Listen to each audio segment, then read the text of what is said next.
ഡിവോഴ്സായി 5 വർഷങ്ങൾക്ക് ശേഷം ഈ കപ്പിൾസ് ആവട്ടെ ഒരു മുറി ഷെയർ ചെയ്യുന്നു. ബെഡിലേക്ക് കയറിയ പെൺകുട്ടിയാവട്ടെ അവൾക്കും യുവാവിനും ഇടയിൽ ഒരു വര വരയ്ക്കുന്നുണ്ട്. അതിനുശേഷം യുവാവിനോട് ഒരിക്കലും ആ വര കടന്ന് തൻ്റെ അടുത്തേക്ക് വരരുതെന്ന് പറഞ്ഞ് അവനെ വാൺ ചെയ്യുന്നുണ്ട്. അവൾ ഒരു കൊച്ചുകുട്ടിയെ പോലെയാണ് പെരുമാറുന്നതെന്ന് യുവാവിന് തോന്നുന്നുണ്ടെങ്കിലും ഒരിക്കലും അവളെ തൊടില്ല എന്നുള്ള രീതിയിൽ യുവാവ് അവൾക്ക് വാക്കു കൊടുക്കുന്നുണ്ട്. അവൾ ഉറങ്ങി എന്ന് മനസ്സിലാക്കിയ യുവാവട്ടെ AC-യുടെ തണുപ്പ് കൂട്ടിയിടുന്നുണ്ട്. നല്ല രീതിയിൽ തണുപ്പ് അനുഭവപ്പെട്ട പെൺകുട്ടിയാവട്ടെ പതിയെ പതിയെ അവൻ്റെ അടുത്തേക്ക് നീങ്ങിക്കിടക്കുന്നുണ്ട്. യുവാവട്ടെ അവളെ ചേർത്ത് പിടിച്ചു തന്നെ ഉറങ്ങുന്നുമുണ്ട്. പിറ്റേന്ന് രാവിലെ കണ്ണു തുറന്ന പെൺകുട്ടിയാവട്ടെ തന്നെ എന്തിനാണ് ചേർത്ത് പിടിച്ചിരിക്കുന്നത് എന്ന് ചോദിച്ച് അവനെ ചോദ്യം ചെയ്യുന്നുണ്ട്. എന്നാൽ യുവാവട്ടെ ഉടനടി തന്നെ അവൾ വരച്ച ലൈൻ ക്രോസ് ചെയ്ത് അവൾ തന്നെയാണ് വന്നിരിക്കുന്നു എന്ന് വിശദീകരിക്കുന്നുണ്ട്.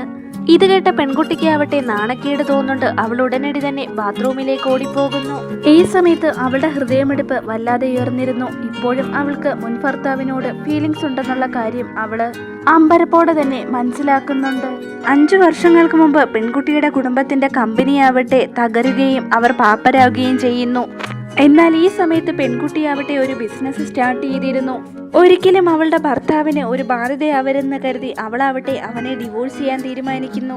യുവാവിനെ വിവാഹമോചനം ചെയ്യാൻ പെൺകുട്ടിക്ക് ഒട്ടും ആഗ്രഹമില്ലായിരുന്നെങ്കിൽ പോലും അവളുടെ സ്ഥിതി അതായിരുന്നു. അതുകൊണ്ട് അവൾ അവനെ ഡിവോഴ്സ് ചെയ്യുന്നുണ്ട്. എന്നിരുന്നാലും അവളെ വേർപിരിയാൻ സാധിക്കാത്ത യുവാവ് അവളുടെ പിറകെ പോകുന്നുണ്ട്.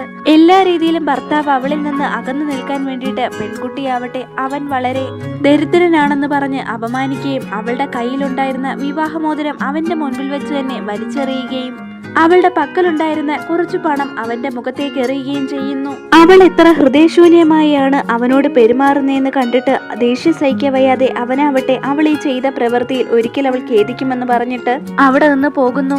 യുവാവ് പോയതിനു ശേഷം പെൺകുട്ടിയാവട്ടെ ആ മഴയത്ത് ഓടിച്ചെന്ന് അവളുടെ വിവാഹമോതിരം തിരിച്ചെടുക്കുന്നുണ്ട്. 5 വർഷങ്ങൾക്ക് ശേഷം യുവാവട്ടെ ഒരു ധനികനും ഫേമസ് ആയിട്ടുള്ള വലിയൊരു ബിസിനസ്മാനായി മാറുന്നുണ്ട്.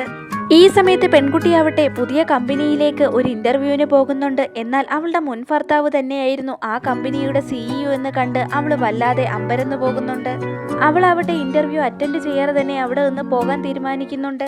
പെൺകുട്ടിയാവട്ടെ മനഃപൂർവ്വം തന്നെ വിധികർത്താക്കളോട് പറയുന്നുണ്ട് തനിക്കൊരു കാര്യത്തെ പറ്റിയും അറിയില്ല എന്നും $50,000 മാസം ശമ്പളമായി നൽകണമെന്നും അവിടെ നിന്ന് അവളെ പുറത്താക്കുമെന്ന് പെൺകുട്ടിക്ക് ഉറപ്പായിരുന്നു. അതുകൊണ്ട് തന്നെ അവൾ അവിടെ നിന്ന് തിരിഞ്ഞു നടക്കുന്നുണ്ട്. ഈ സമയത്ത് യുവാവട്ടെ അവളുടെ എല്ലാ കണ്ടീഷനും അംഗീകരിച്ചിരിക്കുന്നു എന്ന് പറയുന്നു.